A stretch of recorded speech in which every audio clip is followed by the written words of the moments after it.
25th, 2014. My name is Laura Feldman, and I'm interviewing Dave King for the Willamette Speaks an Oral History Project. So, Dave, can you answer a few questions? Sure. When were you born? December 13th, 39. And where were you born? In Pennsylvania. Okay, and how long have you lived in this area?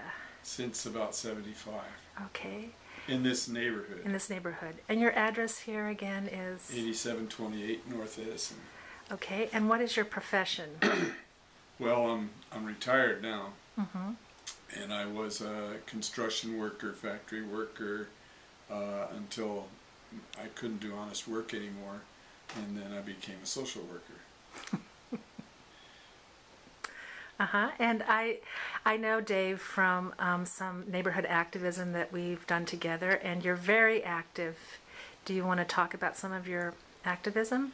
Well, the main thing I'm working on is the Climate Jobs Committee, which is trying to head off the timber wars, the spotted owl, the environment versus jobs, because there's really a lot more jobs in fixing the climate, and people realize what a crisis it is, we'd be all over forcing the government to generate a lot of jobs like World War II. Mm-hmm. Wonderful, wonderful work, important work. So you have stories about the river, and I'm hoping to capture at least one of those today. What would you like to share with us? Well, I've always always loved the river.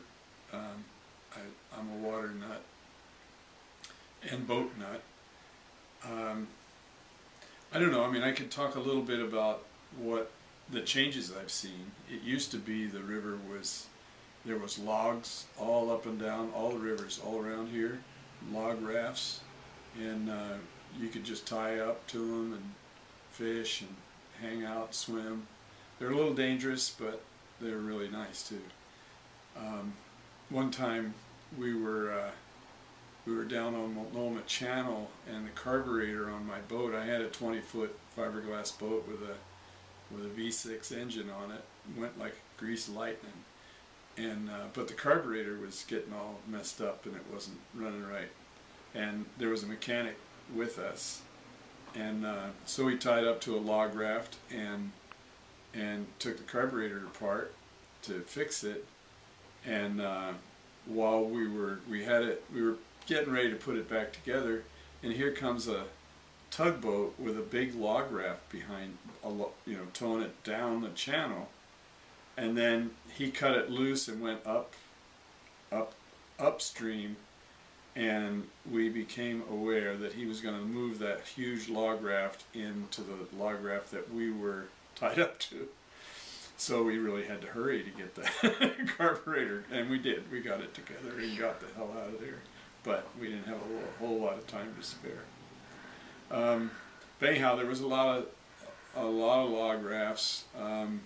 There were people catching a commercial crawdad fishery. I think Jake's was based on the crawdad fishery around here. What year was this, approximately?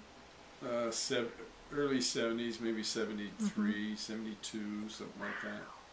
I don't know what the pollution was that those crawdads were living in, but I saw there was a guy fishing them in Multnomah Channel. He had traps all around there. He actually had a line. They were all on a rope, and he had pulleys on his boat, and he'd pick up the rope and run down the line on the pulleys and take the traps off and put them back on and just run down that line. It was kind of a trip. He didn't want us going around him though. He didn't want us robbing his traps.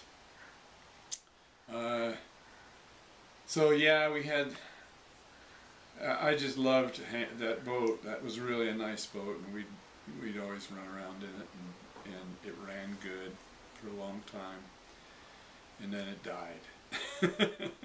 And I tried to revive it for several years, and it was like the one horse shay, where everything falls apart all at once. Perfect piece of machinery, but I didn't know that. Did you fished then too? Yeah. And you ate the fish as well? Yeah. Yeah, yeah. We fished for, you know, catfish and crappie a little bit, bass, and we fished a lot and didn't get anything. Not salmon. I just never have been into catching the last salmon, so I just haven't done that. I mean, I've caught them, but by accident, you know, fishing for something else. And then I built a few boats, and I built this Pirou, which is a Piroug. It's a Louisiana swamp boat, but this one's a nice. It's nicer. Mostly they're just a flat bottom and flat sides, and a little bit, because you bend the sides, it gives it a curve. The bottom a little curve.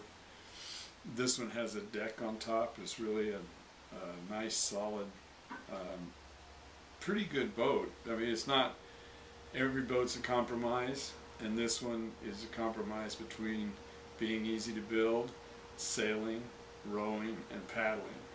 So